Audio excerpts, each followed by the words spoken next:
মৰমৰ ছাত্ৰ-ছাত্ৰীসকল, এইটো ইউটিউব চেনেললৈ তোমালোকক আজি পুনৰবাৰ স্বাগতম। আজি তোমালোকৰ বাবে অষ্টম শ্ৰেণীৰ সমাজ বিজ্ঞানৰ অধ্যায় নম্বৰ 4 বসতি, গ্ৰাম্য জীৱন আৰু নগৰীয়া জীৱন নামৰ পাঠটোৰ সকলো পাঠভিত্তিক প্ৰশ্ন উত্তৰ আৰু পৰীক্ষাত আহিবলগীয়া গুৰুত্বপূৰ্ণ প্ৰশ্ন উত্তৰবোৰ আলোচনা কৰিম। তো ছাত্ৰ-ছাত্ৰীসকল, তোমালোকে ভিডিঅ'টো লাষ্টলৈকে চাই থাকিবা আৰু মোৰ চেনেলটো যদি নতুন হৈ থাকে তেনেহ'লে ছাবস্ক্ৰাইব কৰিবলৈ নাপাহৰিবা। অনুশীলনীত 1 নম্বৰত দিয়া আছে উত্তৰ লিখা। ইয়াৰ ক নম্বৰ কোৱেশ্চনটো হৈছে বসতিক কেই ভাগত ভাগ কৰা হয়? ইয়াৰ উত্তৰ হ'ব বসতিক ঘাইকৈ 2 ভাগত ভাগ কৰা হয়। গ্ৰাম্য বসতি আৰু নগৰীয়া বসতি। বসতিক ঘাইকৈ 2 ভাগতে ভাগ কৰা হয়। তাৰপিছত খ নম্বৰ কোৱেশ্চনত দিয়া আছে গ্ৰাম্য অঞ্চলৰ কিমান শতাংশ লোক কৃষি কাৰ্যৰ লগত জড়িত? ইয়াৰ উত্তৰ হ'ব গ্ৰাম্য অঞ্চলৰ ৭৭% লোক কৃষি কাৰ্যৰ লগত জড়িত। গ্ৰাম্য অঞ্চলৰ 70% লোকেই কৃষি কাৰ্যৰ লগত জড়িত। তাৰপিছত গত দিয়া আছে নগৰৰ কেন্দ্ৰীয় অঞ্চলটো ঘাইকৈ কি কাৰ্যৰ লগত জড়িত? ইয়াৰ উত্তৰ হ'ব নগৰৰ কেন্দ্ৰীয় অঞ্চলটো ঘাইকৈ ব্যৱসায় বাণিজ্যৰ লগত জড়িত।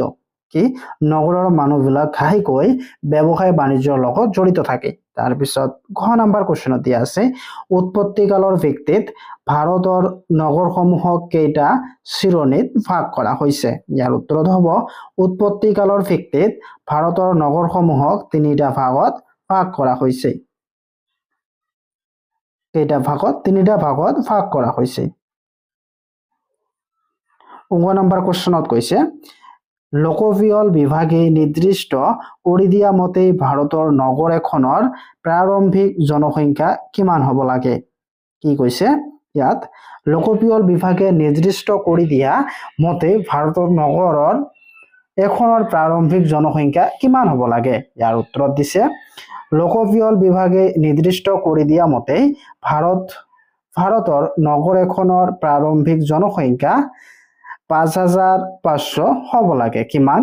৫৫০০ হ'ব লাগে। এইটো ভেৰি ইম্পৰ্টেণ্ট কোৱেশ্চন তোমালোকৰ বাবে। কিমান হ'ব লাগে? ৫৫০০ হ'ব লাগে। তাৰপিছত ৬ নম্বৰ কোৱেশ্চনত দিয়া আছে অসমৰ একমাত্ৰ পৌৰ নিগম পৰিচালিত মহানগৰখনৰ নাম কি? ইয়াৰ উত্তৰত হ'ব অসমৰ একমাত্ৰ পৌৰ নিগম পৰিচালিত নগৰখনৰ নাম হ'ল গুৱাহাটী। তোমালোকে এইটো জানা গুৱাহাটী হ'ল অসমৰ একমাত্ৰ পৌৰ নিগমৰ পৰিচালিত মহানগৰ। তাৰপিছত 2 নম্বৰত দিছে শুদ্ধ অশুদ্ধ লিখা। ইয়াত ক নম্বৰত কৈছে নগৰীয়া বসতিতকৈ গ্ৰাম্য বসতিৰ জনসংখ্যা ঘনত্ব অধিক। এইটো অশুদ্ধ হ'ব। তোমালোকে জানাই নগৰীয়া বসতিতকৈ গ্ৰাম্য অঞ্চলৰ বসতি সেৰেঙা থাকে। সাধাৰণতে নগৰ অঞ্চলৰ বসতি ঘনত্ব বেছি থাকে। তাৰপিছত এইটো অশুদ্ধ হ'ব। তাৰপিছত খ নম্বৰ কোৱেশ্চনত দিছে গ্ৰাম্য বসতিৰ অধিক জনসংখ্যা লোক চাকৰিৰ লগত জড়িত। ইয়াত কি কৈছে খ নম্বৰত গ্ৰাম্য বসতিৰ অধিক সংখ্যক লোক চাকৰিৰ লগত জড়িত। এইটো শুদ্ধ হ'ব।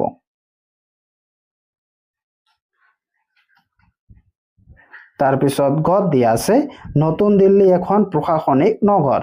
হয়, এইটো শুদ্ধ হ'ব। তাৰপিছত ঘ দিয়া আছে আগ্ৰা এখন নদীৰ পাৰত অৱস্থিত নগৰ। হয়, এইটোও শুদ্ধ হ'ব।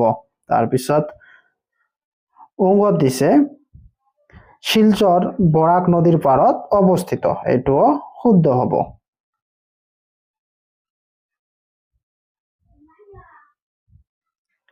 তাৰপিছত 3 নম্বৰত দিছে চমুকৈ উত্তৰ লিখা। ইয়াৰ ক নম্বৰ কোৱেশ্চনটো হৈছে গ্ৰাম্য অঞ্চলৰ বৃত্তি। ইয়াৰ উত্তৰত হ'ব গ্ৰাম্য অঞ্চল প্ৰধানকৈ বৃত্তি হ'ল কৃষি।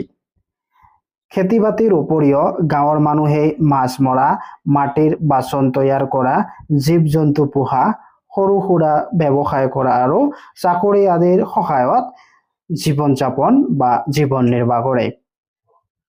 তাৰপিছত খ নম্বৰ কোৱেশ্চনত দিয়া আছে নগৰ বসতিৰ সা সুবিধা। ইয়াৰ উত্তৰত হ'ব নগৰ বসতিৰ সা সুবিধাসমূহ হ'ল যাতায়াত, চিকিৎসা, শিক্ষা, বাণিজ্য, বিদ্যুৎ, পানী যোগান আদিৰ দৰে সুবিধাবোৰেই বৃদ্ধি পাবলৈ ধৰে। তাৰপিছত গ নম্বৰ প্ৰশ্ন দিয়া আছে নগৰত বসতি ঘন হোৱাৰ কাৰণ কি? ইয়াৰ উত্তৰ হ'ব নগৰ এখনৰ সকলো সুবিধাৰ বাবে নগৰখন ঘন বসতিপূৰ্ণ, যেনে নগৰখনৰ পথ ঘাটবোৰ মসৃণ, যান বাহনৰ সুবিধা, ব্যৱসায় বাণিজ্যৰ সুবিধা, নিযুক্তিৰ সুবিধা, চিকিৎসা, কল কাৰখানা, শিক্ষানুষ্ঠান, মহাবিদ্যালয়, বিশ্ববিদ্যালয় আদিৰ বাবে চহৰখনত ঘনত্ব বা ঘন বসতিপূৰ্ণ। তাৰপিছত খ নম্বৰ প্ৰশ্ন দিয়া আছে মেগালপলিছ কাক বোলে? ইয়াৰ উত্তৰত হ'ব একোখন নগৰক কেন্দ্ৰ কৰি তাৰ উপকণ্ঠ অঞ্চলত ভালেমান সৰু বৰ নগৰ লগ হৈ যি একেটা নগৰপুঞ্জ সৃষ্টি কৰে তাকেই মেগালপলিছ বুলি কোৱা হয়। তাৰপিছত 4 নম্বৰত দিয়া আছে নগৰৰ সা সুবিধা আৰু সমস্যা সম্পৰ্কে দুখন সুকীয়া তালিকা প্ৰস্তুত কৰা। তোমালোকক নগৰৰ সা সুবিধা আৰু সমস্যাৰ তালিকা প্ৰস্তুত কৰিব দিছে। ইয়াৰ উত্তৰত হ'ব নগৰৰ সুবিধা 1 নম্বৰ শিক্ষা গ্ৰহণৰ বাবে পৰ্যাপ্ত শিক্ষানুষ্ঠান পোৱা যায়। তাৰপিছত 2 নম্বৰত উন্নত চিকিৎসা সেৱা পোৱা যায়। তাৰপিছত 3 নম্বৰত দিছে যাতায়াতৰ সুবিধা থাকে। 4 নম্বৰ বেপাৰ বাণিজ্যৰ বাবে পৰ্যাপ্ত ব্যৱসায় সমূহ উপলব্ধ। বেপাৰ বাণিজ্যৰ বাবে পৰ্যাপ্ত ব্যৱস্থাসমূহ উপলব্ধ।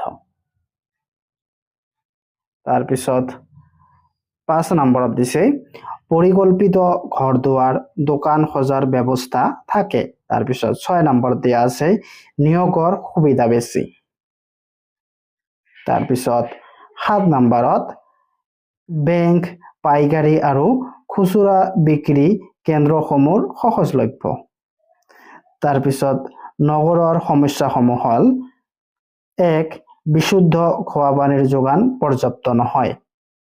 তাৰপিছত 2 গাড়ী মটৰৰ পৰা ওলোৱা ধোঁৱাৰ পৰা হোৱা বায়ু প্ৰদূষণ, শব্দ প্ৰদূষণ, আৱৰ্জনা নিষ্কাশনৰ সমস্যা।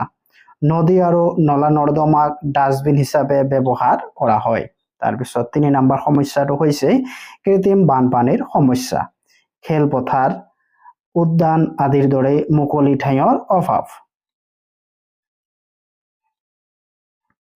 তাৰপিছত 4 নম্বৰত দিয়া আছে যান বাহনৰ সমস্যা, দ্ৰুত জনসংখ্যা বৃদ্ধি, নগৰীকৰণৰ সমস্যা। তাৰপিছত 5 নম্বৰটো হৈছে ঘৰ, উদ্যোগ, বাটপথ, দোকান, অনুষ্ঠান প্ৰতিষ্ঠান আদি সজাবলৈ ভূমিৰ নাটনিৰ